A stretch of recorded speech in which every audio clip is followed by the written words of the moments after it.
we'll take a roll.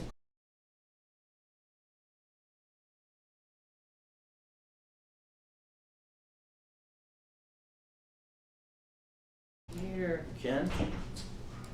Ken is present. Nancy, we know is absent.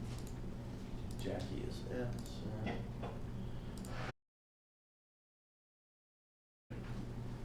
Jamie? Here. And Lisa, I don't think is. So yeah, we have 5 voting members, so we do have a quorum. So we will move forward. So we will start with the meeting minutes. Did everyone get those meeting minutes? I apologize, they kind of came out. I always forget to spoil them. Anyone have any questions, comments, concerns about the meeting minutes from January 10th? All right. Do I have a motion to accept those meeting minutes? So moved. Second.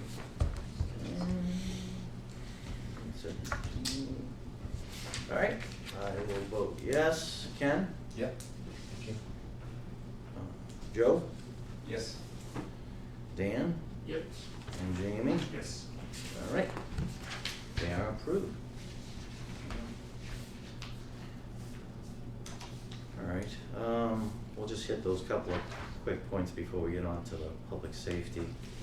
I don't know if someone wanted to talk about the early elementary school. It might be you, Walter. You got it, no problem. So we are working through the punch list right now. School's open, everything's been going great.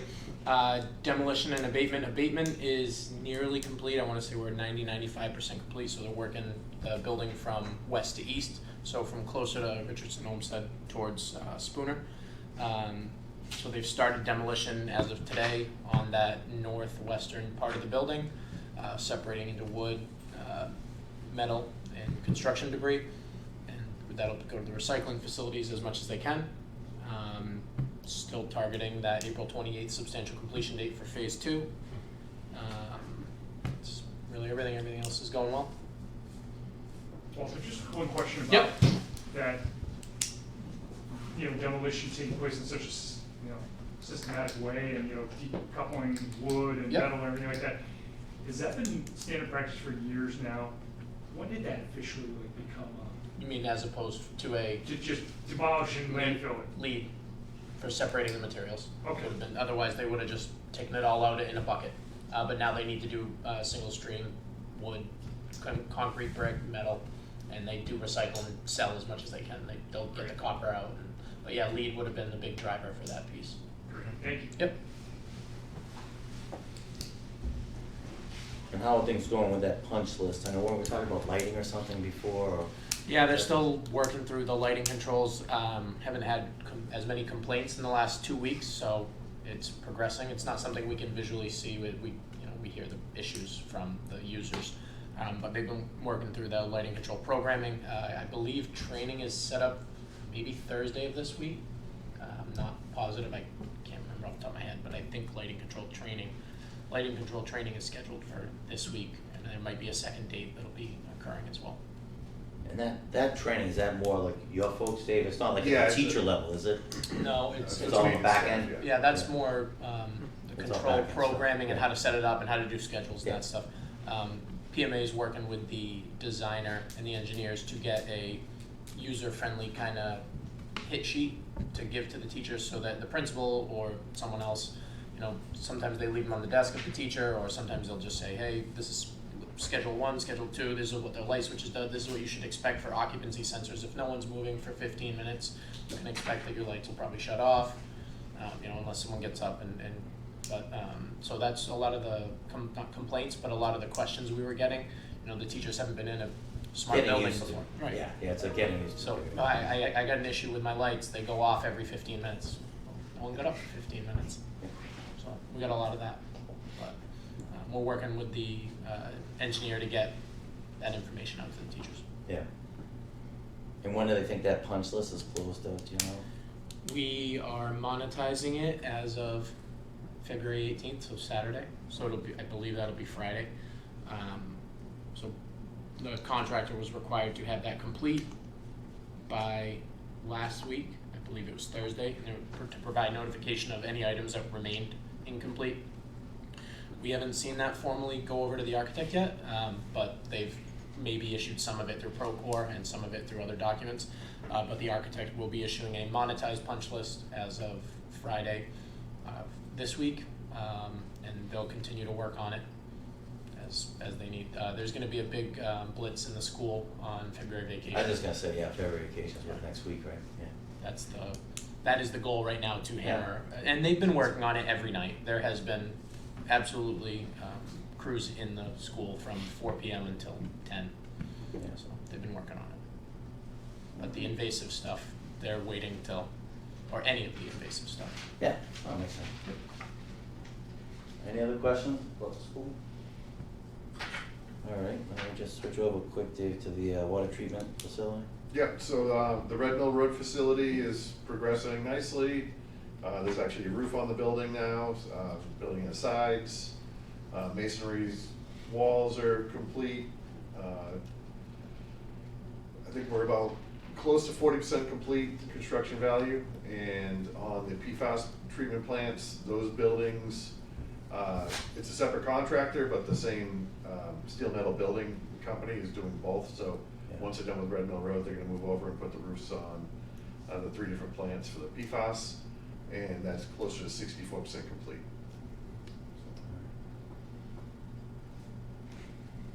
What's the ballpark estimated completion date on this? So Red Mill Road will be December of '23, and the PFAS plants are June, July of this year.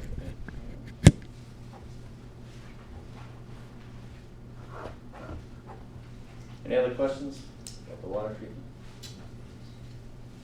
All right. Moving right along, we'll get into the public safety.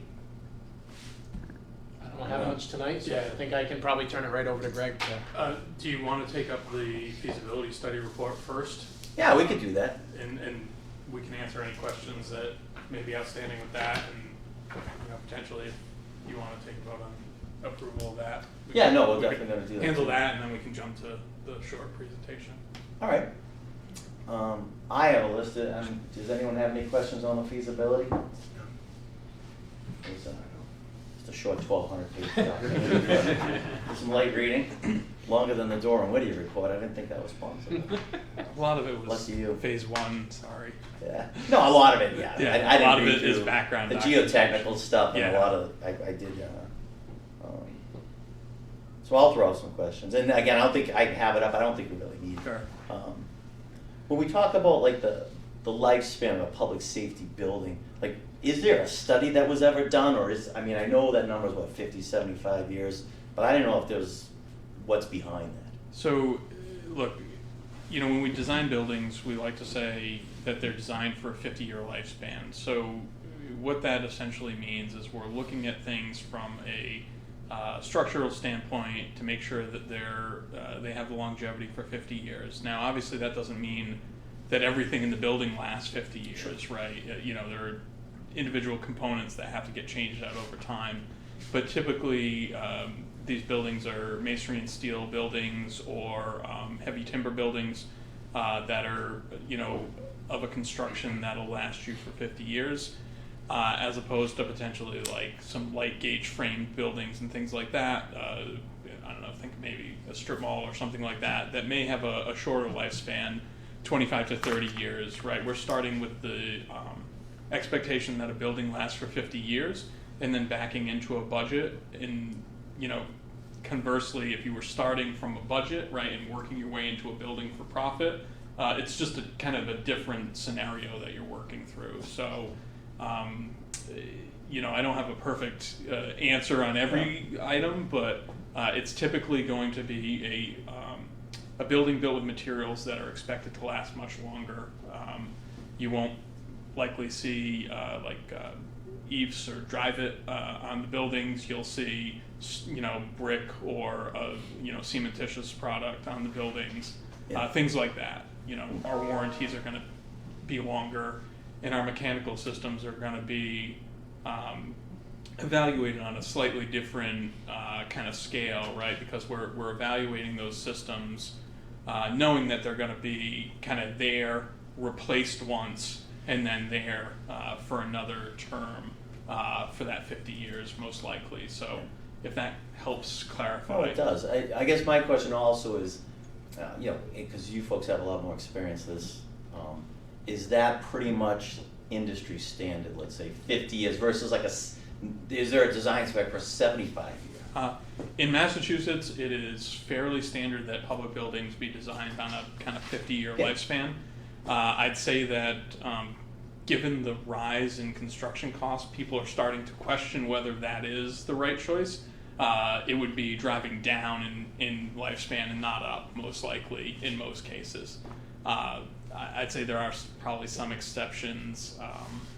Large institutional projects, I think maybe the State House or restoration projects on, you know, historically significant things have a different kind of equation that you have to do. But generally, in Massachusetts, public buildings are designed for a 50-year lifespan. All right. No. And I'll just to add to that, because proper maintenance is required to meet 100%. that 50-year lifespan. That's something that definitely should be recognized. In and system factored in. in system updates over the course of time. Yeah. that building will be standing provided yeah. the proper maintenance is done. It's Yeah. really the way to. Exactly. Yeah. And then some of these are more just from the programming, and maybe it's just me reading through it, and you guys can clarify it. But I saw when you were doing the programming assessment for like the police, there was a wellness center in there, and then in the fire department there was an exercise room. Are they one and the same, or is they different requirements? I just wanted to. So the original programming was done as if they were separate buildings. Okay. In the preferred option program, those programs have been merged together into a single one. I off the top of my head, I don't remember if those two things got merged, but the fitness area is combined in the public safety, so that becomes one area. And Shared space. It's shared That's space. what I figured. Yeah, Yeah, exactly. and that's what I figured Yeah. from just because you're going down the list, kind of three separate, and then maybe there's some savings. Yeah, there's that we got. some combined. You know, we saved a couple thousand square feet when we combined police and fire into a public safety. Was it about Some 12 to 15? it was a little less than that, I think. The other thing that we have to account for now is fitness, so I think exercise space versus physical fitness and defensive tactics training. So we kind of need a space for both. Defensive tactic training is training, really, not fitness, right? Yeah. It's physical training for altercations and things like that. Like floor mats, things like floor that, mats, yeah. things like that, and it is a training space, really. It's not like aerobics. It is a training space. Yeah. So they are different and distinct things. And then I saw on the FD side there was a meeting training room, but I would expect would that also be combined? Yeah. So when we combine into a public safety, that larger training area becomes that triple use: police training, fire training, and community, room. Yeah. Kind of like Mansfield. But we did the very tour of similar Mansfield. to that. I will say there are other meeting rooms in each department, conference rooms and things like smaller that, rooms, yeah. in other small training areas. But the big, training room, like you saw in Mansfield, Yeah. there's only one of those in the public Towards the safety. front there, yeah. Yeah. Exactly. Again, on the FD side, I think it was 10 bunk rooms. Is that what the call out was? Because I know no one's here from the fire department, but they do 4 groups, right? So I didn't know number wise. Yeah, so typically what we try to bunk for is not a normal shift, but it's a normal shift plus the storm response, and also build in a little bit of room for growth. Yeah. Given that we're trying to build this thing for 50 years, we want to make sure we don't come up a bunk room short, because adding one bunk room doesn't really make sense. There is also a bunk room for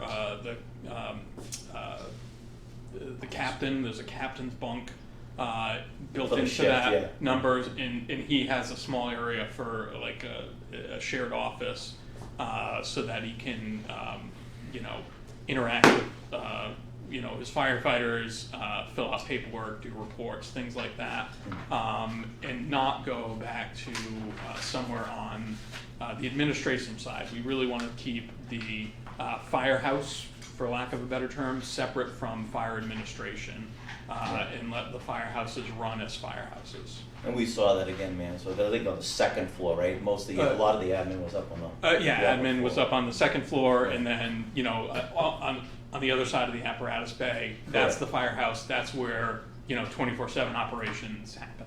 Sure. Because I think typically, what would there be, 4 at that station? Like 4 with a I think rescue they're and 5, an engine? and they would be 5, so 4 plus the captain. Plus the captain, yeah, I always, yeah. I don't know if that number has held, they are always evaluating staffing and making Sure. sure that they're up to date. But again, that storm coverage really can bump you up in numbers. Yeah, okay. The other question I had, and maybe Dave could chime in, but as far as the DPW office space, I'm assuming, you know, without doing all the math, it's probably a comparable size to what we saw in Mansfield. Is that fair No. or different? Maybe No, you could- because Mansfield has a separate water treatment in water administration. So ours would be much bigger than That's- Mansfield. that's- yeah, that's We have what I saw. a lot more Yeah. employees. Yeah. We have employees, that's one of the things we have to kind of fight and scrabble for, is the amount of real estate we need. We have supervisors, obviously, we have admins, but we also have technical trades people that need computers like we have here and right along this wall here. Yeah, We have, you know, room for 6 guys to be in there on computers doing work orders, making orders, so our administration is gonna be bigger than Mansfield's. In Mansfield, most of their administrative staff is actually in town hall, so it's a whole nother animal. Yeah. sure. So they have 3 different buildings that they're in, so it's really just their highway staff, Yeah. where ours will hopefully be in one area. Yeah, so, because I saw the number, it looked bigger than the space we saw, but that's why, because we're combining more. Yeah. They were relatively small Yeah, when we walked in there. Yeah, it was, yeah. yeah. If you look at our water division right now, they have a really large area for their water staff, so they're gonna lose a lot of real estate, in the scheme, in the Coming in. building, they'll lose a lot of real estate for their office staff, Yeah. so. All right. I'm sure their programming would probably be the same if you added all those other spaces in, but because they're not included. Yeah, exactly. That's- Yeah, if you pulled all their people and then we'd end up in a similar situation. All right. The only other thing I think, and I think it was DPW, was the muster room. Was that for you? There was something about the muster room, and I just didn't know what it was. It said a 50-person muster room. Yeah, that's same, so it's kind of mirrors up this This- only really fits 24. Yeah, So when we do put our whole department in here, it's 39 people, we don't really fit in here, so it's Sure. designed for 50, so you can do trainings. It doubles as a lunchroom, doubles as an EOC. Okay. And then, like the fire and police, is a smaller conference room for smaller meetings. yeah. But that's so you could basically put the whole Exactly, whole group department together in, do in one trainings, book. we do that frequently. Yeah. And muster room is just. Yeah, it's Brings lunchroom, it back to muster the days room, of EOC, training room. When you're doing storm events Yeah. or Yeah. other, you know, Multi-purpose. Yeah. things, events, these rooms are Yeah. important to get, you know, space for everybody, get everybody a break and, you know, get them back out on the road. Alrighty. Is that someone else chime in? Yeah, I'll hey take Greg, it. so for fire, you know, Plainville, when they built out, has pretty much training facility, right? They've got the building that they Yep. can do egress, ingress, and then they've also got a fax machine in another building for the police department to do training. Are we thinking forward, are we putting land or space aside thinking that that would be down the road? Because that's not part of the current plan, is it, training? So training within the public safety building is built in. So the tower is built into the plan. You know, Chief Alexander will train everywhere and anywhere he can. So that sort of thing is built in. In terms of like a burn building, like Yes. Plainville built their own burn building. The chief hasn't expressed necessarily the interest to include it in this project. He may. They are a little tricky to do. They often require certain water infrastructure and some other things. So it was not incredibly intense one in Plainville. They get really intense depending on what you want to train in them. But there would likely be space on Depot Street, barring that confined of being held to 10 acres. That 10 acres will be pretty tight, I'd say, over on Depot Street, so getting everything in may be a little tricky. So right now, there hasn't been a request from fire to include that? No, not It a hasn't- not a burn building. So it hasn't been included in the estimates at this point in time, but we will keep everyone aware if that does become a topic of discussion or a request from fire, but right now not included. And they probably share those, I mean, between towns, right? There's probably some shared training. Every town Yeah. operates slightly differently. Mansfield, for example, didn't even want a tower. They do all of their training at the fire academy because they have instructors at the fire academy, so they get seats at the fire academy. What is that, Bridgewater now? Don't they have one They're there? building one in Bridgewater. They built a burn facility in The Stowe one's Bridgewater. the old one, Yeah, there's one in Stowe and there's one out in Chicopee. But yeah, there's certainly a lot of training facilities built into the facility. You can do a lot of things other than smoke training. Revolutions, ladder, bailout, all of that stuff is built into the area, just like it is in Plainville. They have the tower, they can do bailouts, they can do ladder revolutions. They have the window kind of off of the mezzanine where they can do bailout training. They have a manhole cover on the mezzanine that they can do confined space training, things like that. Those are easily incorporated into the design. Thanks. Another DPW question, Dave. As far as workshops, everything's getting combined into this, right? From a workshop. Again, I just referenced Mansfield because it was a nice eye-opening trip. I mean, that's a similar programming. Yeah, that we're gonna be. but we'll have more workshops because we do, Mansfield doesn't actually do buildings. So Like the schools we and have, stuff. we have carpentry, we have HVAC, we have electrical, we'll have plumbing, and then we have water shop, highway shop, forestry, and parks. So there's a lot of, right now, we're not showing all those, so, Yeah, we gotta figure out how we're gonna fit all that in, so. sure. Are you gonna keep the wood shop? up? That was my next question. No, we won't need to, because No. it just makes sense to be on site. Right. So like the one at the town pool will kind of shutter that per se? Yeah, yeah. Okay. That building's being used, it's doubling up right now, it's being used by that area right now, right? So that could be used extensively, exclusively for recreation, Recreation, for the yeah, lifeguards and that staff, the recreation staff. Yeah. Right now, we use it for storage and wood shop. Yeah. And that's the only other building outside of this space, right? Or do we have any more? Well, Oh, besides water, so yeah. yeah, we Okay, so used the to, water- the old fire station on Foundry Street, which we tore down to make room for the Five Corner Sewer Pump Station. We have a landfill building. That was right, that was the one. We have a landfill building that needs to be demolished, but we also have outbuildings. We have like 28 buildings total. They mostly are Morton salt buildings. We have 2 of those. Sheds and We have lean-tos. sheds, lean-tos, containers, so. And then on this property right here, right, this parcel? This property, the landfill, water, town pool. Yeah. So between those, we have, 28 buildings, so. Sure. But this is gonna pull in all of the The- workshops. The idea, everything would be in one spot. Yeah, full program. Yeah. Good. I did see, and I don't know that, just, this was a question more in general, but, would we still need a radio tower? Is that, like, we have that pretty tall tower, the combined public safety. I didn't know, is that still, because we have the Separate. regional? Yeah, I just didn't know. That is a complicated question. The answer is Sorry, I yes. asked. Yeah, The so- the answer is yes. Yes. A just in case, yes, is that what it is, No. or No, required? that's the town's central radio. It does all our SCADA radio. Yeah. So that would stay no matter what happens.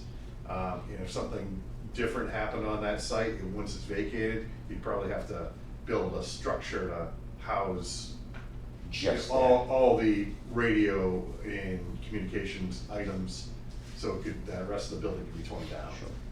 that's So the my- plan my- is my to guess leave, is what we- the plan is to leave the radio tower that's currently Yeah. up on Loftus Yeah, Street, and that's that would connected, stay. and that's connected to our fiber network.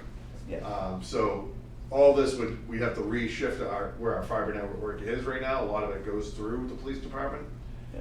as the hub, so that's all gonna have to move, so. But that's not that hard, and we have fiber all over the town, so, whether the tower doesn't need to be on the same site.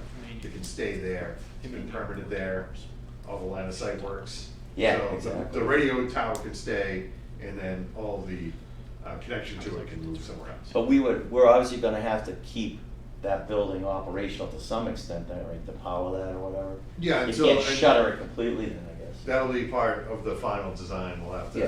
you know, But the long-term design, I guess, would be if you have to knock the building down, we would just have a dedicated, smaller building that's my assumption, we, to power everything. yeah. Yeah, you can do, you know, essentially equipment enclosures. Yeah. You know, you've seen them before. There's a couple out there where they're equipment enclosures that house all the equipment. That's really, they're not occupiable buildings. They're Yeah. just kind of enclosures for equipment. You can do that. You know, we haven't, you know, a radio study really isn't part of the scope of the project so far. So, you know, we haven't delved into that too much with the, you know, recognition that there is municipal fiber that'll have to be kind of reconfigured a little bit. We know we're gonna have to move some systems, and we're accounting for in the programming space for those systems to move into the public safety buildings, so that you always have the opportunity to replicate those in to there, or, you know, potentially DPW theoretically, but So there'll be no tower down at Gill property, that's. I don't think this is the- I don't think you need one, No, we're not gonna move it, that's the one we're gonna work with. Water might have a small antenna, but probably attached to the building. they may need some for form scan, of but- antenna to get line of sight. Radio, or the way the radio systems typically work is on shortwave microwave. That is a line of sight Yes, I get it. system, so typically you have to kind of interconnect the sites with that. Once that's there, there's a little bit more to go. It's a little bit more complicated once, you know, SEMRIC is involved. We're now kind of, radios are municipal, dispatch is regional, so it's kind of a multi-agency discussion that you know, we'll have, but it isn't really the focus of our study. Yeah, I don't think we'd have any issues though. Our 5-quarter sewer has a SCADA antenna, small SCADA antenna, and that hits line of sight to the Foundry Street to the police station antenna. Yeah. And so we're going basically, you know, halfway between the two. Yeah. I don't think we should have any issues there. Like this building has 2 antennas for the police and fire radios. Yeah. So there's small little antennas that attach to the building. So. Dave, what is the age of that tower? You know, I lifespan? don't know. So that tower has many things on it, and it's actually, we lease some to telecommunications. So I know it has a lifespan to it, but I don't know offhand. It predates me. I think it's probably 90s or somewhere in there. I wouldn't even know, yeah. It looks about, you know, 80s to 90s, Yeah. I would guess. So it's not as old as the building, clearly. No. Yeah, all right. The other question that I had more from the environmental thing, the Daily Corner site, I thought I saw somewhere, is there a stream in there that they find, or is that just like a vernal or something? There's a stream basically it's called a riverfront easement. So it's on the So sheep across. pasture property. It goes down the road, eventually it crosses under the road and then goes back into the Stone Hill property. So that there's a 200-foot setback from the high water limit of that. Yeah. We're able to get outside of that with the parcel that we've discussed. There are some other wetland features on the property, but you know, there's a big enough parcel there to deal with without really impacting them. Yeah, that was the first I read of that, Yeah. I didn't know there was. It's funny, it's you look at Easton. GIS, it's there, yeah. In Easton, we know, Everything in there's water Easton everywhere. is, yeah. And the only other thing I saw there, I didn't know if this would be more investigation, that it looked like there was a former blacksmith shop there. Yeah, so we did file notice with the Mass Historic Commission. We have not seen anything back, which is good news. Usually if there's an issue or site of historic significance that they want to investigate more, you'd hear back from them.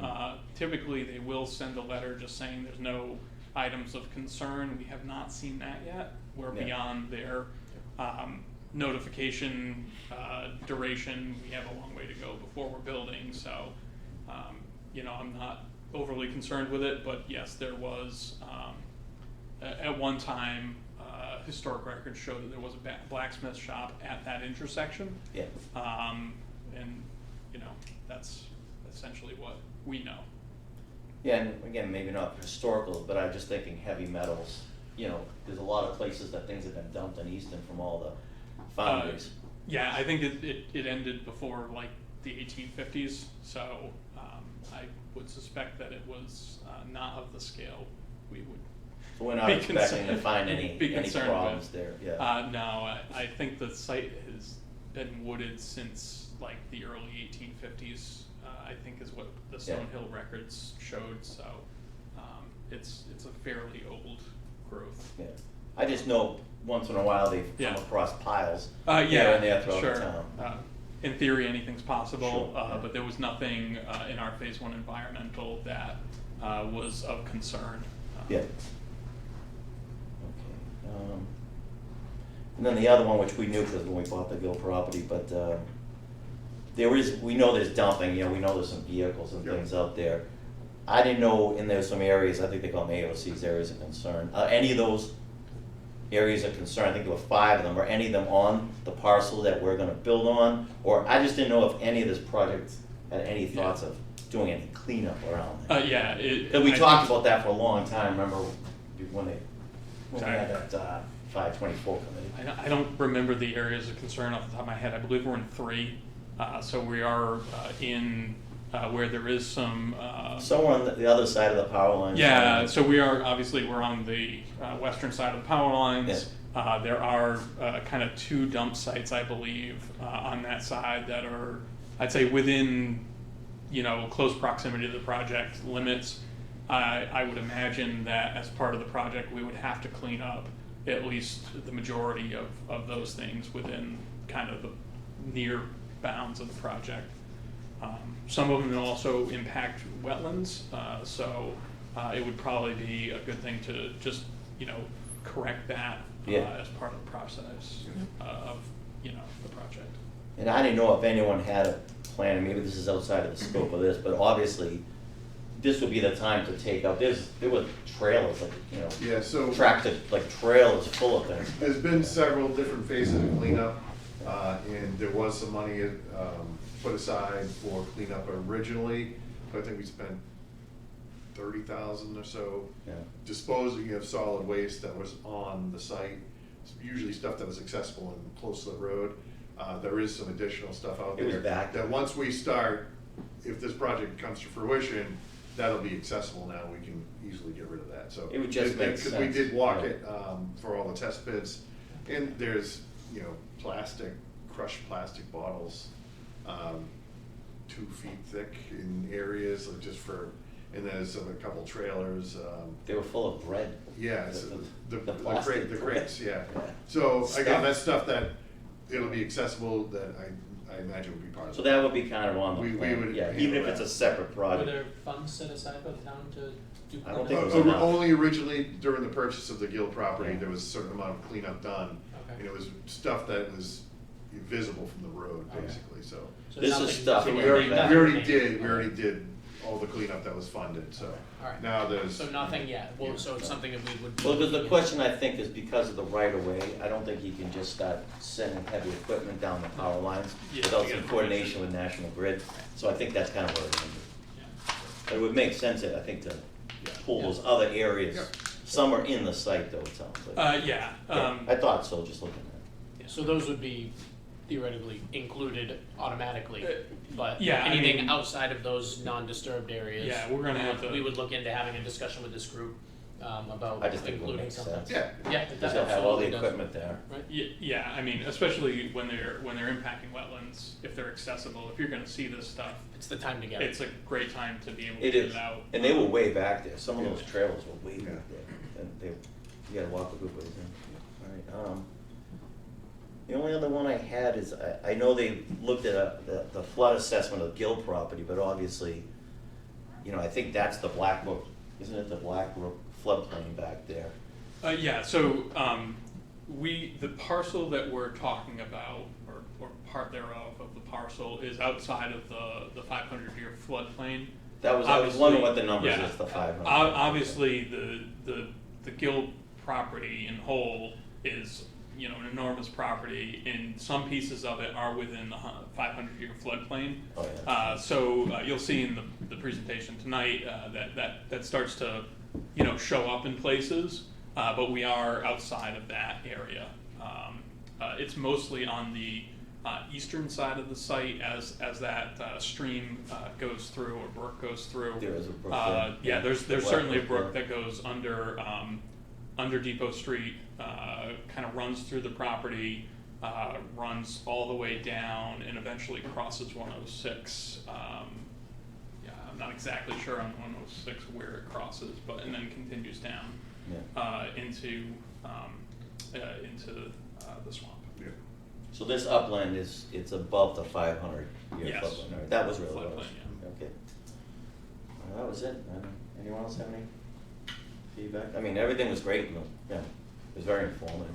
Thanks. I don't think you didn't miss anything that I could think of. Sorry to put you to sleep. It's I know it's not the most riveting reading sometimes, but at least it's there. So if there are questions in the future, it's there for backup to make sure that everybody has the information that's available. Yeah, Has there excellent. been any movement on the site acquisition? Yep, I believe our last update last week was that, there is a early draft form of agreement for the land lease.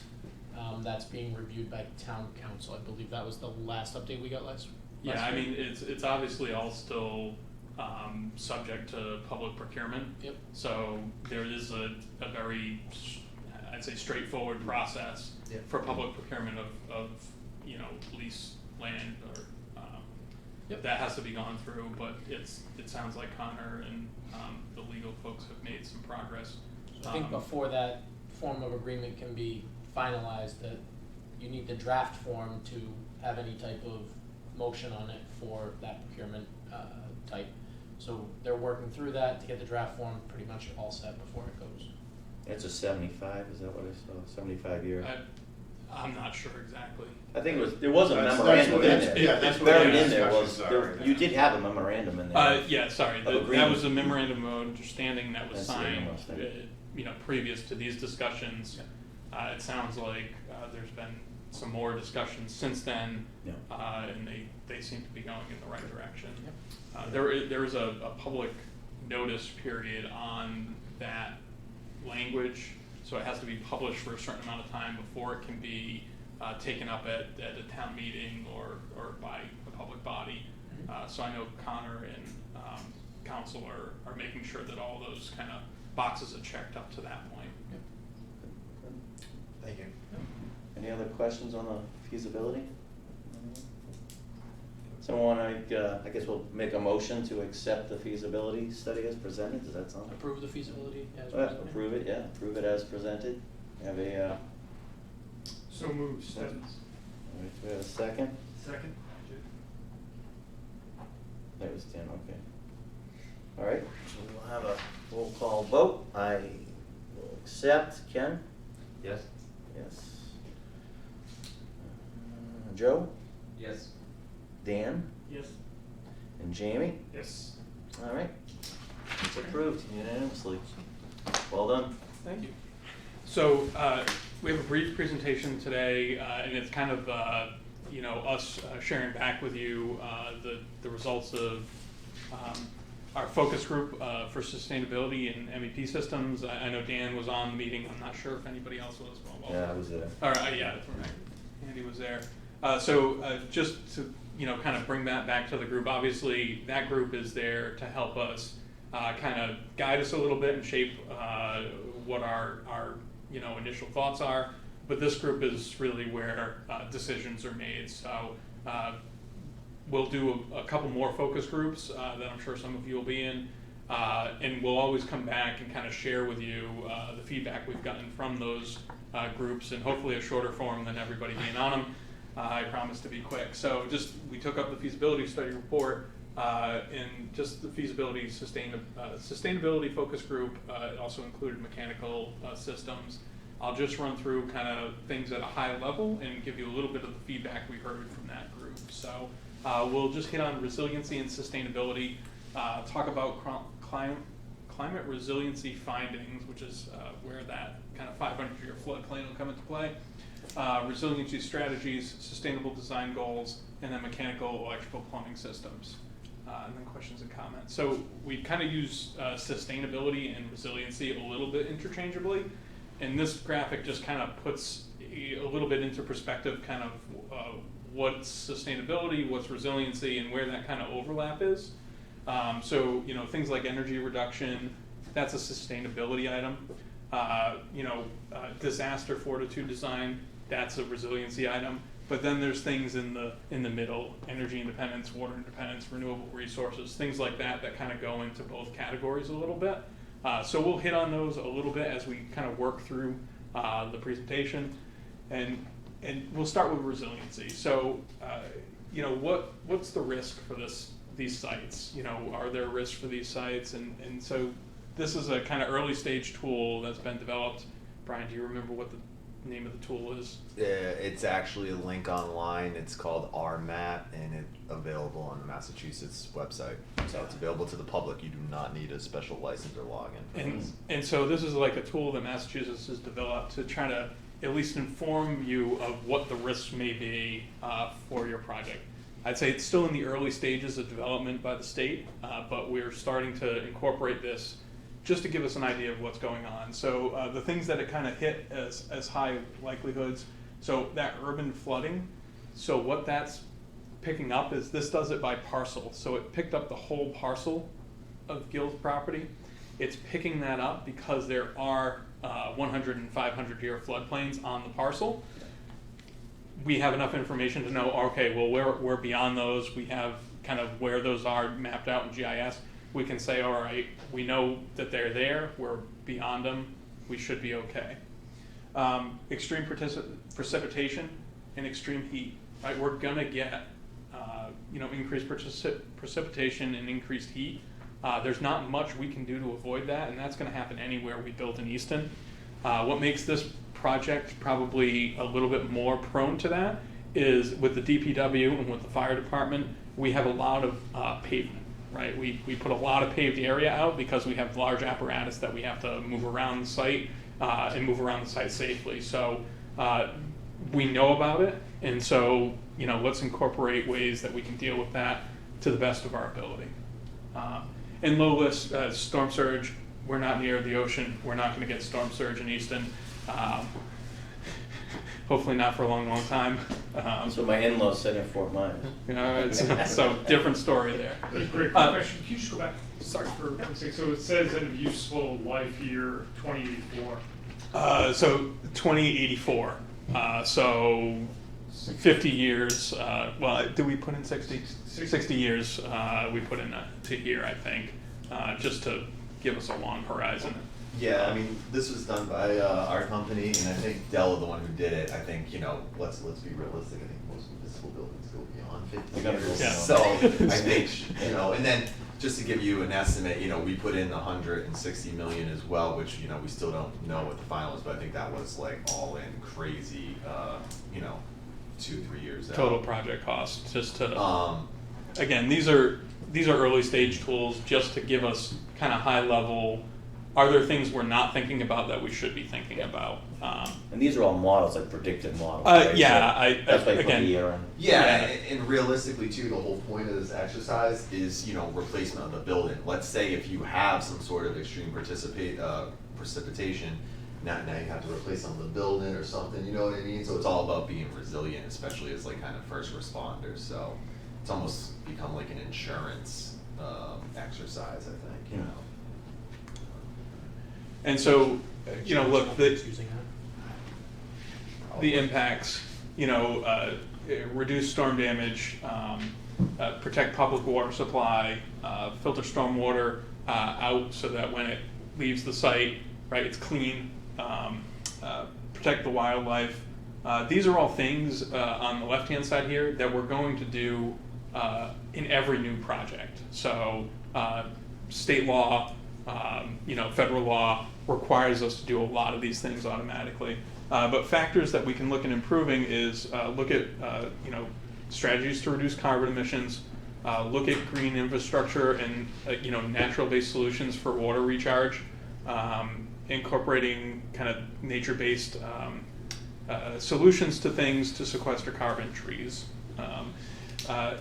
Vegetation for pollinators, looking to see if there's a way to get active and passive recreation into the site, knowing how that site was purchased and what its intended use is, beyond this project. Increasing plants again, and mitigating atmospheric greenhouse gas concentrations and toxic air pollution. We have a lot of large trucks on this facility. Getting them to not be idling outside for long periods of time is kind of one of the big selling points behind this facility and with the indoor storage for all of your fleet, right? You don't have to idle your trucks for 20 minutes before you take them out on the road. They're already at 50 degrees, you start them up, you roll them out, they're not sitting there idling, 10, 15 feet from somebody's house. So sustainable design, we've broken this down a little bit more simply than LEED in trying to just kind of give a high level understanding. So site scale, building scale, occupant scale, and then construction and operations. So like kind of 4 big categories that we're going to just talk about briefly for sustainable design. I'll kind of go through these quick. Sustainable design in the site, right? There's a lot of things we can do on the site level that we can kind of make the project sustainable. And we went through these kind of in depth with the focus group, but let me just point out a couple highlights. So low impact design, so less maintenance. Think about less lawn, not running lawnmowers and things like that, making Dave's guys take care of more things in town. So, kind of the yellow check marks I put like on things that we want to incorporate some of, green check marks, looks like we're going to be incorporating a lot of it. One of the big things here was making sure that maintenance is kept to a minimum. Managing the stormwater within vegetated areas and not making a lot of turf grass out on site that needs to be constantly mowed and watered and maintained was a big focus for the group. Rainwater collection was not, so you'll see that again in another slide. Vegetated shading, the group was pretty happy about vegetated shading, so we talked about those big open paved areas, but they wanted to make sure that we kept stone management in mind when we were doing that, so we weren't creating 500 islands for them to plow around while they have a whole network of streets in the town to plow. So just some factors that came in that were important. Vehicle EV charging infrastructure, so we know that some of that's going to have to be incorporated. The new stretch code that we talked about a couple meetings ago requires that, but then we really need to think about kind of the future here, making sure that there's infrastructure in place so that when the fleet vehicles become electric, that kind of infrastructure can be brought in easily to implement that for not only DPW but police and fire as well. So there'll likely be some open space within the electrical equipment in the building that allows for that to be separately serviced. These are really large charging stations when we talk about vehicles of the size of a 10-wheeler. So making sure that we have space to allow for another service, a whole nother electrical service, and raceway back to the buildings for that infrastructure was a big key factor there. Public amenities, so we don't do compost in Easton.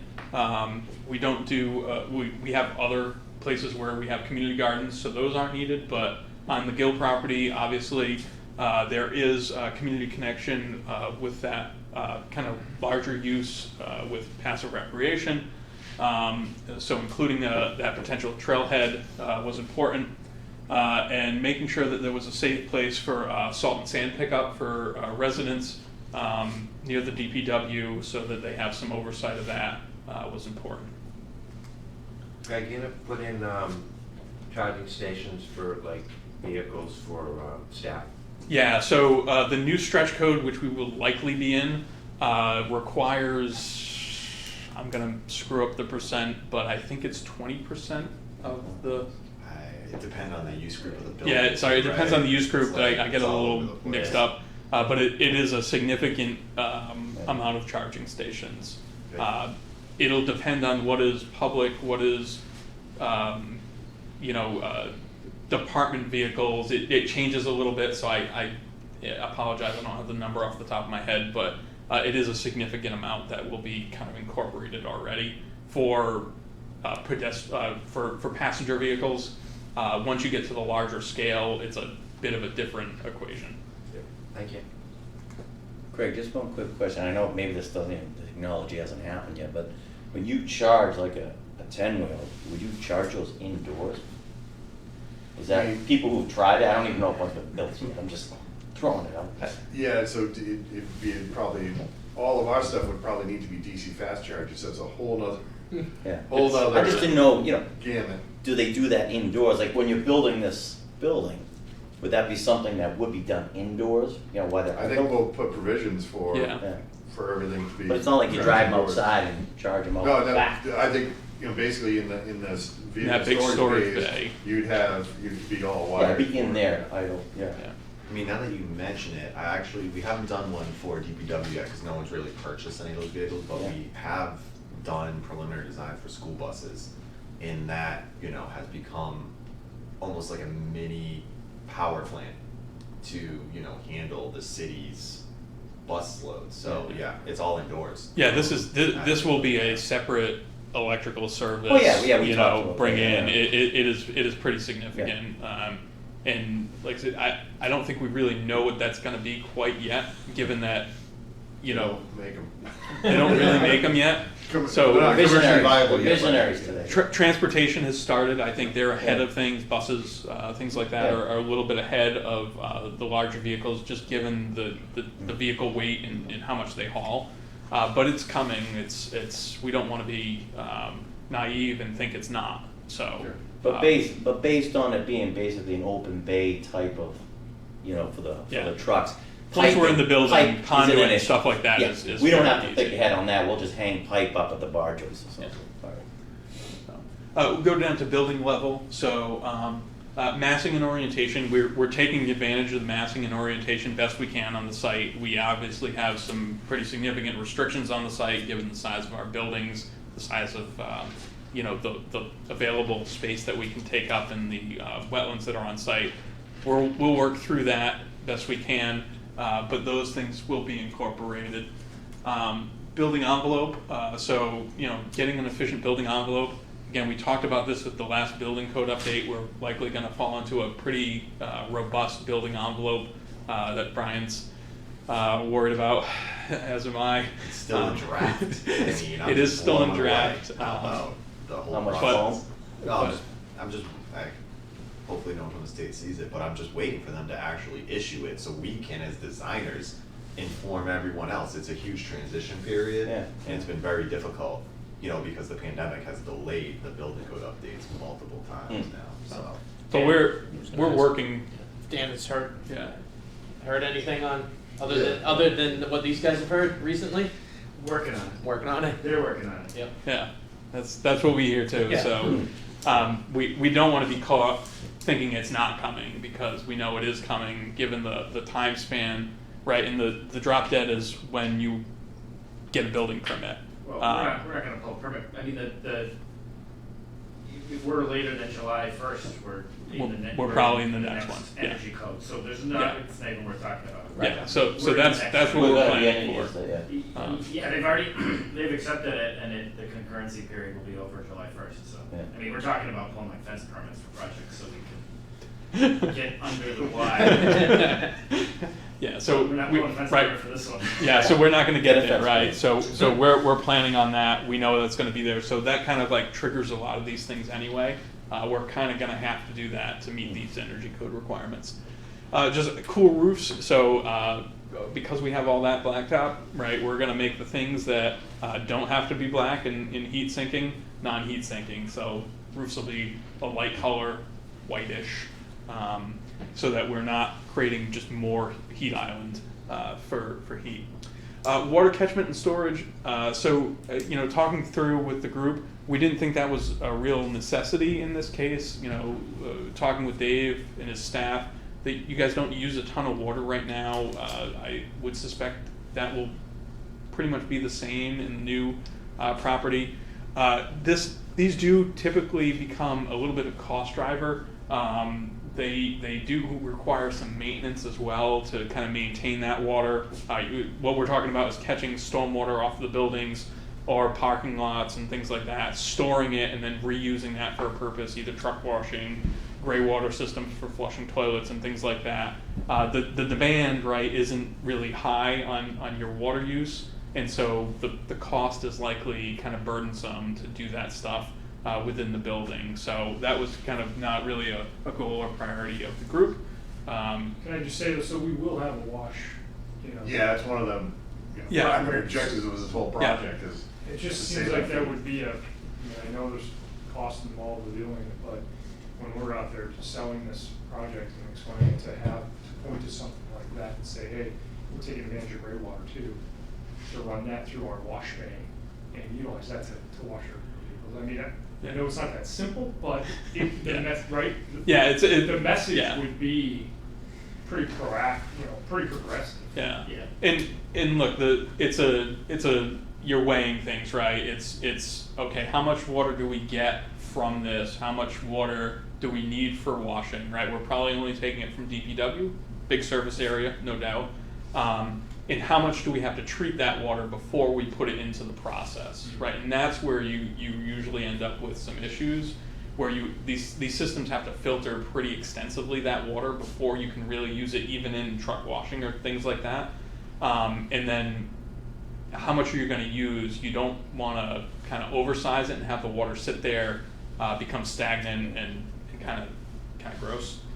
So it's a pretty a difficult decision on whether you go or not. But Dave, I don't know what your Yeah, I mean, thoughts I think the complexities of it outweigh the benefit. I would rather concentrate on zero-scape and low-impact development to not use water, not irrigate, things like that on a site to save water, rather than the truck washing. It does become problematic in my experience. It's a huge cost driver. Upfront. Yeah. We have a project in the office that's net zero water, and it's a huge expense. It's crazy expensive. I think you're much better off taking 15% or 20% of that cost and building a better building that uses less energy, or and I think the stormwater is a bigger issue. Yeah. Doing the zero net escaping and dealing with that is So from more important. the water hat that we wear here, we have a lot of water. It's right now primarily used to irrigate people's lawns. So that's really where, when you think of water conservation, the irrigation issue, and we're limited to 65 gallons per capita per day. We have plenty of more water we can safely pump. Our safe yield's way up from where we are, so that's not, our issue is not the volume of water we have to safely pump out. So I would rather concentrate on, Dan said, just make a better building. But the truck wash itself, I think it'd be problematic to try to use captured water. Just a question, like, are you doing, like, I'm assuming you have to do some truck washing now, right? With We this, do. this, I'm assuming this would be a heck of a lot more efficient too. Yes. So from a consumption standpoint, That's what we should hit on. Go. What we're doing Yes. now. yeah, going to a truck washing station that's highly efficient should save a lot more water than what you're using today, is what, Well, it'd does be that much make more sense, effective. Steve? Much Yeah. more effective. Does that make sense? Yes. That works, yeah. Yeah. Yeah. But I agree, That's good. Jamie. It's always right. Well, why can't we use what we get for free? It's because it's not really free. You know, it's there's kind of hidden costs in the operations and maintenance of that really. Nine times out of 10, those installs are underground. Yeah, they're often So underground. if something breaks, you're digging it up, and it's 3 times the cost as if it was sitting, Yeah. taking area. But no, it's we wanted to make sure that we explored it and talked about it because I think it's an important thing to address and make sure we kind of vet that out because we will be asked the question. So Have you looked at permeable pavement, Greg? yeah, so I didn't Yes wanna- and no. I didn't wanna bring it up. Bring it up. That's pervious. Yeah. So permeable pavement is potentially an option. 2 things about permeable pavement.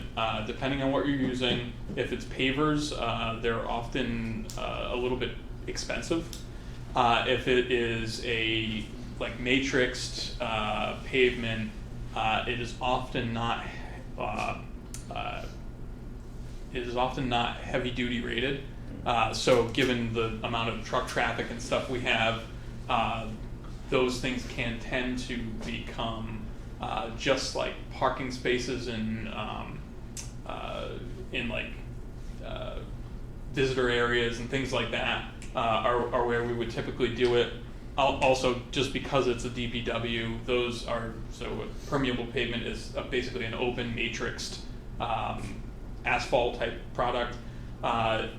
When the permeability gets clogged, they obviously don't work anymore, and so they're problematic sometimes when you have large vehicle traffic coming in and out, dump bodies, salt, things like that tend to be a little bit dirtier than just passenger vehicles. But we have done them before. We could consider it certainly in some areas, but it would be probably limited to things like that, Dan, where it's like visitor parking, staff parking areas, stuff like Like that. lower traffic. Yeah. Do they have problems frost heaving with that?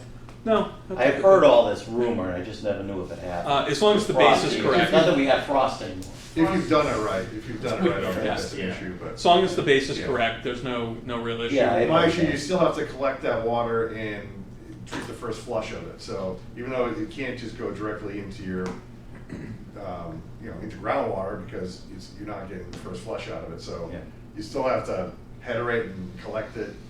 So I'd rather just see conventional pavement, collect it, treat it, put it to rain gardens, clean it up, get the 80% TSS removal, and, You're to thinking more recharge it. underground So. infiltration And that's systems. already in the design. Uh, Yeah, Yeah. that's pretty No, typical. if we can get it on surface, we'd be better off in most cases. With that said, like We don't have vacuum sweepers. There's a lot of asphalt, so Yeah. that's all. that said, we likely will have subsurface infiltration in areas just because of the amount of impermeable area that we're going with. You're just going to end up probably having to do those, given that we're limited in acreage to that 10 acres. We really can't touch much beyond that. So we will end up probably with some Coltech or some kind of underground infiltration system to deal with some of the stormwater. We have those at the school. Yeah. Yeah, yeah.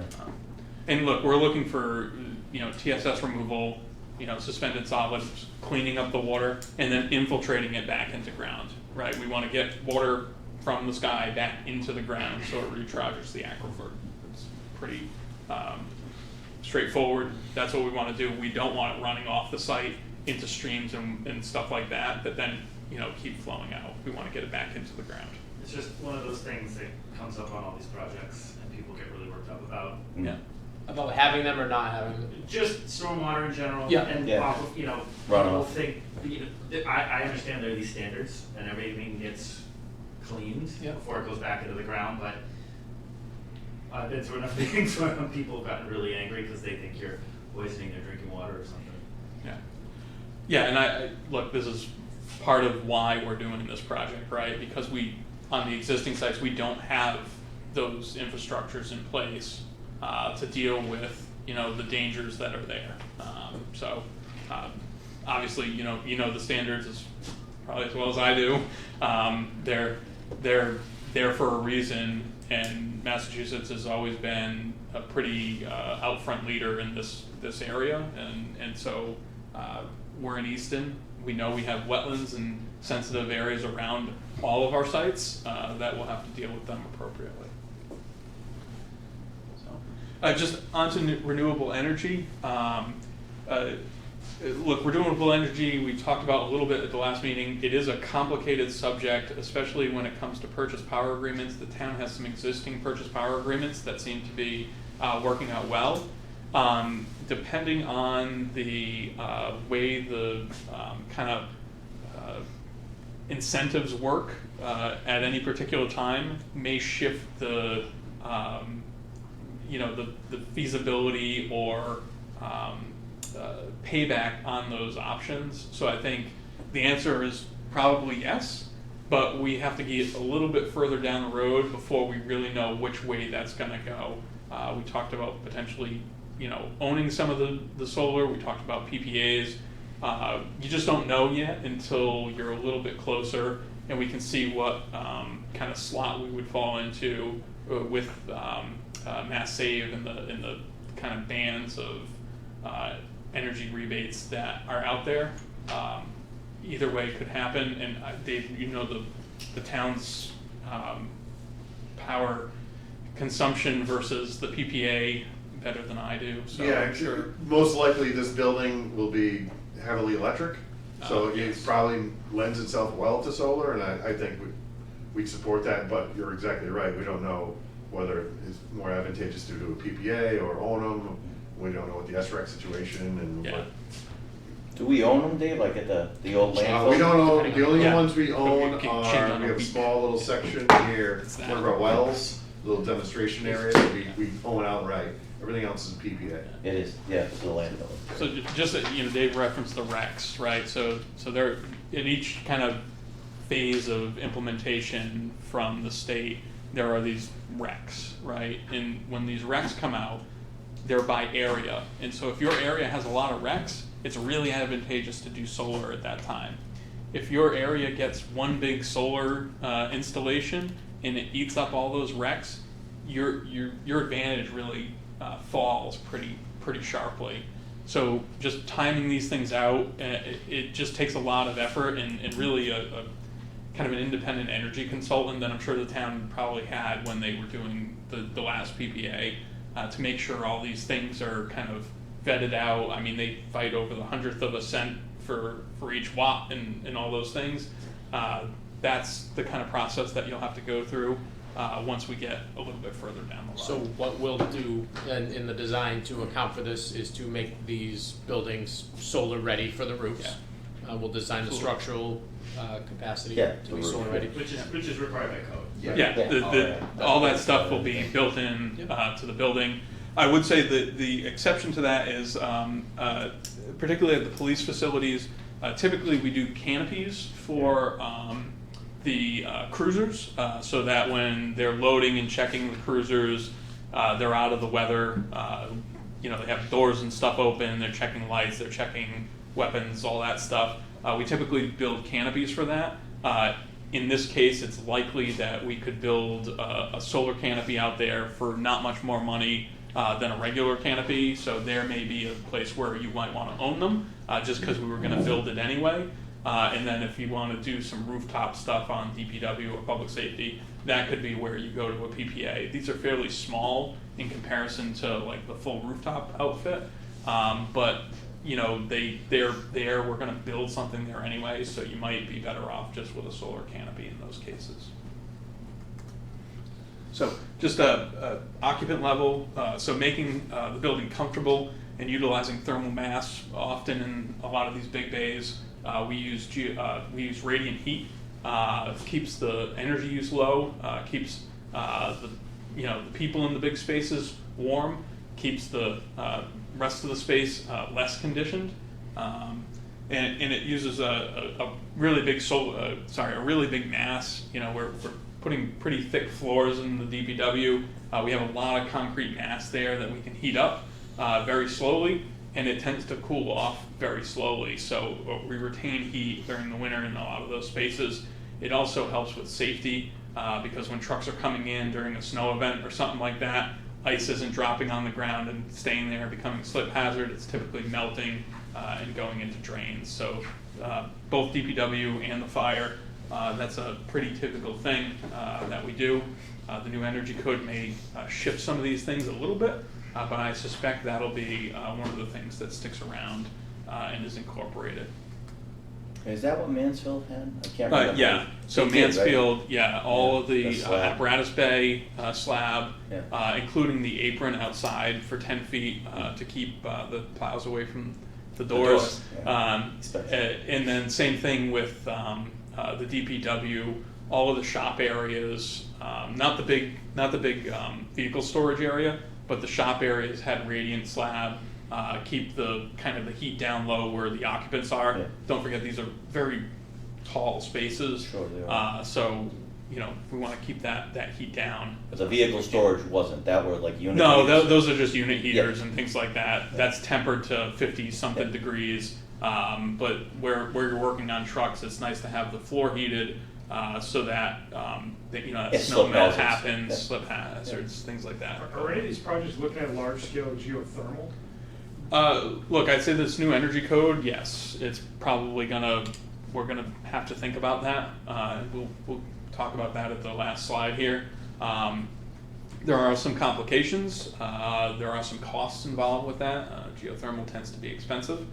But the payback is pretty quick, we're seeing on most projects. So, and there's a big, Mass Save has a pretty big adder for geothermal right now that kind of takes the curse off a little bit. So, just on green material selection, these are things we pretty much do kind of out of the box with sustainable materials. Thermal mass design we talked about a bit already, just making sure we orient things as well as we can for the solar gain where appropriate. Products and fixtures, so we're going to be selecting typically Energy Star rated appliances, water source rated, I got the name wrong, for plumbing fixtures. Same with electrical fixtures, all LED lighting. And we typically try to get light fixtures where possible to be red list free. Same thing with interior materials. If we can get those red list free, we prefer that. You can't do it for every category yet. Red list is a list of harmful materials included in building products. Red list has a list of materials that you can pick from that don't have carcinogenic and environmentally impactful materials incorporated with them. Like I said, we can't get everything yet. I don't know, Dan, what you guys have experienced. Yeah, it depends on the finish. Some types of finishes are better than others. And I'd say, like, depending on the type of light fixtures and things like that, there are some you can get and there's some you just can't get yet. As we go through the things, we always select, where possible, the one that is red list free, where you can get them. That's a standard practice for our consultant GGD, so pretty straightforward. Building system design, we'll get into a little bit. So LED fixtures, we talked about HVAC using air curtains, de-strap fans, building management system, and integrating all those things together into one platform that Dave and his department can manage across the buildings is part of the project. So I won't bore you with all of the different systems that we've laid out here. Just know that we're looking at basically all of the systems that are possible. And Jamie, I'd say, to your point, we start at kind of like an air source side heat pump type system. We go to a kind of more traditional system in the middle, and then down the bottom we go to geothermal. So we're going to look at the combination of all these systems, and essentially what we do is a life cycle cost analysis. We compare 3 systems for the buildings, right, to each other, and we look at them. This isn't anything magic that we do. This is part of the law in Massachusetts that we have to go through to make sure that we're giving you the knowledge not only of the upfront cost, but the long-term operating and maintenance costs for those items, and can compare those systems together. Those numbers are never going to be perfect. You can't really, final budget, 20 years in the future with them. But what you can do is you can look at them together and say, all right, well, look, I saved $2 million by going with this system, but look, the payoff on the next system is 4 years. We know the system's going to run for 20 years. I'm making 5 times the investment cost back on that system because I picked a slightly more efficient system. So that'll be part of kind of the next phase of the process, and we'll bring those to the committee with our recommendations for each building. Great. What 3 are you, is GGD gonna? I think it's going to be a little bit different for each building, Dan. Yeah. I think we're not totally sure yet. I suspect we'll probably look at a geothermal system given the return on the rebate. They have kind of taken some of the edge off. Air source is probably going to be one of the other options. Doing heat pumps, particularly for the fire substation, I think there's a good comparison there that we should make. That substation is very similar to a station we did in Acton that is a geothermal system. I think you guys had the elementary school or middle school in Acton, right? Big community drive for geothermal systems there. We did one, Dan did one, 2 different buildings. But I think air source is close enough now where it's on a building of 12,500 square feet. We need to look at both of them, and I think it's probably going to come down to that incentive. It's probably going to tell us what direction to go in. But again, until you do the full analysis, it's hard to say. Yeah, no, I think we should be running an option with geothermal, especially with the incentive structure that they're changing now. It's a lot more attractive. Yeah. And because we are in a stretch code community, you're doing some math slightly differently because we have to hit so far below the base energy code. Yeah, good point, Dan. I think it's a challenging It's always subject. worth at least putting on the table and looking at the numbers at this point, because it's not, Yeah. It's not I'm real gonna at say this it's point. free, but it's real for us to look at the numbers. Yeah. But yeah, I'd say that's probably and then probably one that's a little bit more upfront cost efficient. Something in the middle there with VRF or something like that in some places, and it's likely that parts of the building may have VRF, parts of it may have a VAV with geothermal.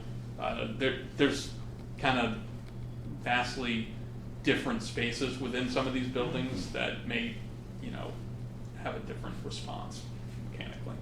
And then maybe for Walter or Dave, but what do we have at the new school? What system is that?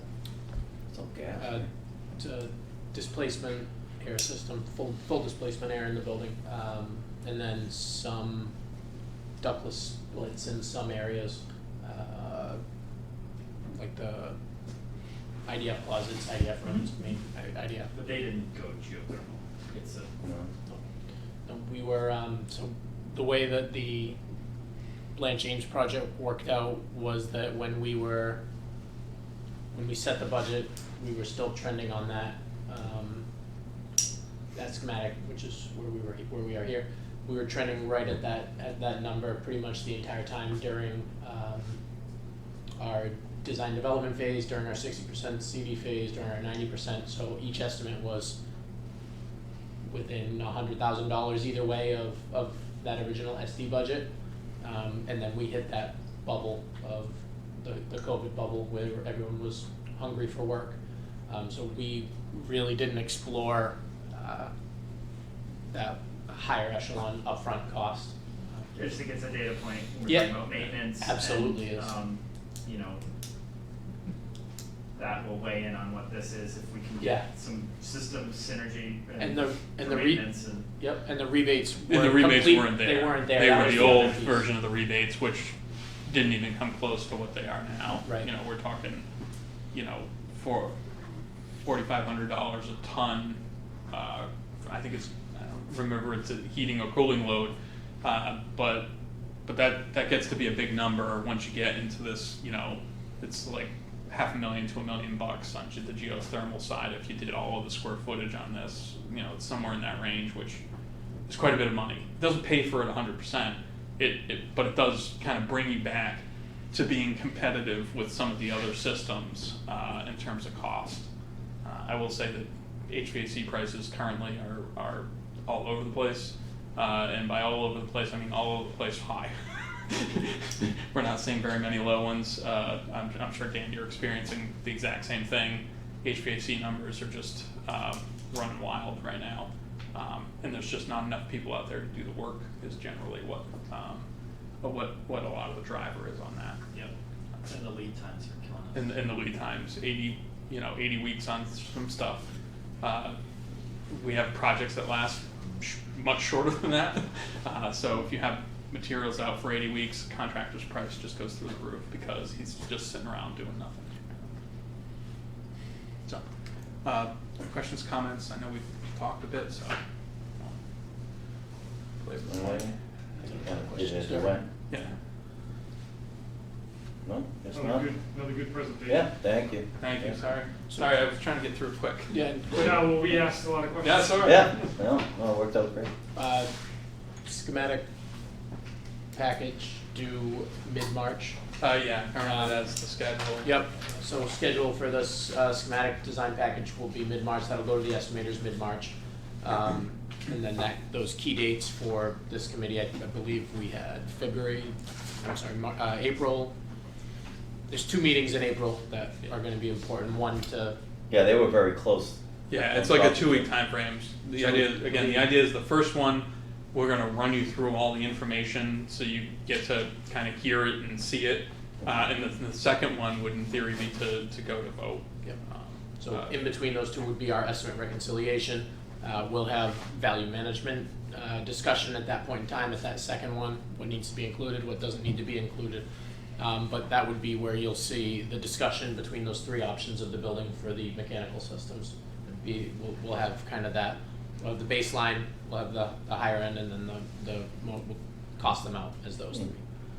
Does that mean there's tightening up, like Dave was talking about, kind of programmatically with the DPW still needs to figure out how they're gonna fit in the envelope, or what they're, No, I think we have the square footage. It's just how it gets divided up a lot of the Okay. time. So it's not like there's cost drivers that's not the cost driver at all. Nope, cost driver, right. Not to the level I think that we're talking about Okay. now.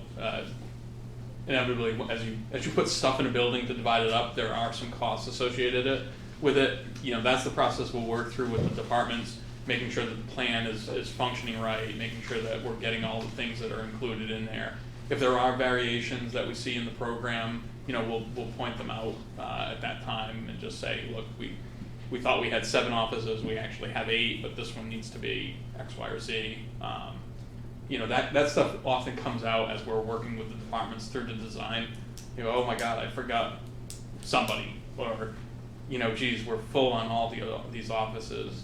But realistically, I think I'm going to grow in this area or something like that. You talk about bunk rooms. Geez, like we added a firefighter. I'm just using it as an example. Like we added a firefighter this year. That now fills up the bunk rooms. Do we need another bunk room? Let's think about that. That's often what happens in the discussions. It's not like, oh, our 50-person meeting room needs to become a 100-person meeting room. That's pretty much figured out. It's often individual spaces and things like that may change slightly, but I'd say we're in the ballpark, overall. And that first meeting, Walter, so you're gonna present that first meeting, it's not gonna be any voting, correct? That don't- first meeting in April? I don't believe No, so. I It don't would be the think second so. meeting where there would be a vote to accept the budget with the value management if necessary. And this is really, the schematic design is setting that construction budget that would be taken to the voters. And that whole value engineering, when does that take place, in between the 2? PM, as soon as we get that package from SMMA, it'll be a process between SMMA, KBA. sorry. KBA. Sorry. I don't know why I said that. It's okay. Too many, It's too late. many, yeah. It's Sorry. I'm not even working with SMMA. So the second one would be the vote, and that vote would be the vote to Essentially approve the to project establish move the forward to project budget. Establishing the project budget, correct. And that would push it towards a special town meeting. Correct. Correct. Okay. And do we have dates on that, just 'cause? Yes, we do, and I believe I sent them out. Let me just double check. Can we re-edit, just, we'll get it on Yep. the notes, because I don't remember. Penciled in. Because I don't know if I did put them in. I think we had the 11th of April and the 25th. 25th, yeah, that sounds right. 25th, all right.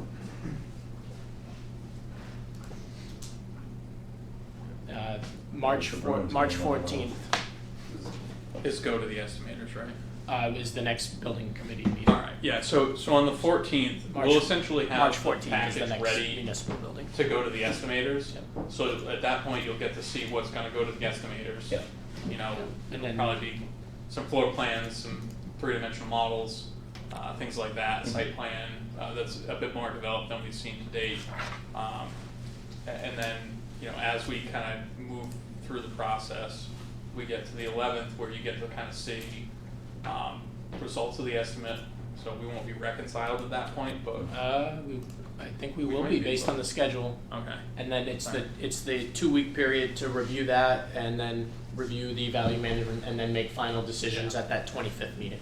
So we'll have some numbers at the 11th, Yep. but realizing how big of a project this is, we're not gonna ask you to try to make a decision on the spot. I'm gonna give you that We're 2-week gonna period to digest. Yeah, And okay. make Be able to decision. come back and meet and talk again, you know, go through Mhm. things again. to So ultimately- March 14th is our next meeting, that's an update Yep. on that process. Correct. Just a housekeeping piece, do we have a hybrid option? ECAT maybe needs to answer that offline, but we're doing that now with select board, right? Because I will be traveling, there's a bunch of those dates I'm out of town. Yep. But if there's a way to be able to remote in or, you know, Absolutely. just to have another. Now, did they pipe that in somehow, like, did they go to a particular To a room? particular room, yeah. Yeah. The County Corona boardroom is now wired up for. For that? For it. I think they're talking about doing one upstairs too. Okay. But I have to check on that, but that's what, but we could always, if that was an issue, we could always see if we could reserve that room. Yeah, that'd be fantastic, just knowing, we'd probably grab a few others too that are unable to Yeah. make it. Maybe, and I think what I'm hearing is maybe not that March meeting, but the 2 important ones in April would be much more beneficial to have that option. Yeah, I just know the March when I'm gone, happen to be Oh, the in March St. one. Louis on Oh, March yeah, we'll look, 14th. no, we can look into that Okay. for sure. All right. Same thing. As long as So we maybe schedule it, moving right? forward. Yeah, yeah, I mean, if we. Because the could do select it board's through using March, that, that'd be right? great. What is it, every 2 weeks, is that what you? Yeah, on Mondays, so Yes, we'll have to work we're around gonna that. see what's available. Yeah, Yeah, it's always. I can throw these dates out to Yeah. Connor right now and see if we can. That'd be great, Yeah. Yeah, Yeah. well, those are, the other ones are all Tuesdays. Yeah, just make sure there's nothing else planned for there. Right, because there will be other boards trying to get in those Yeah. rooms, so, okay. All right, so we'll plan on Yeah. this. The 11th and the 25th. Yeah, I think it makes sense to try to use some of those for remote Yeah. option. All right, anything else, any other new business, or I think we covered everything? All right, just, someone make a motion to adjourn? So move seven. Simmons, you got a second? Second. You pick, Joe. All right, I vote yes, Ken? Yes. Okay, good. Joe? Yes. Dan? Yes. Jamie? Yes. All right, we are adjourned, thank you. Thank you. Andy, you're gonna reach out.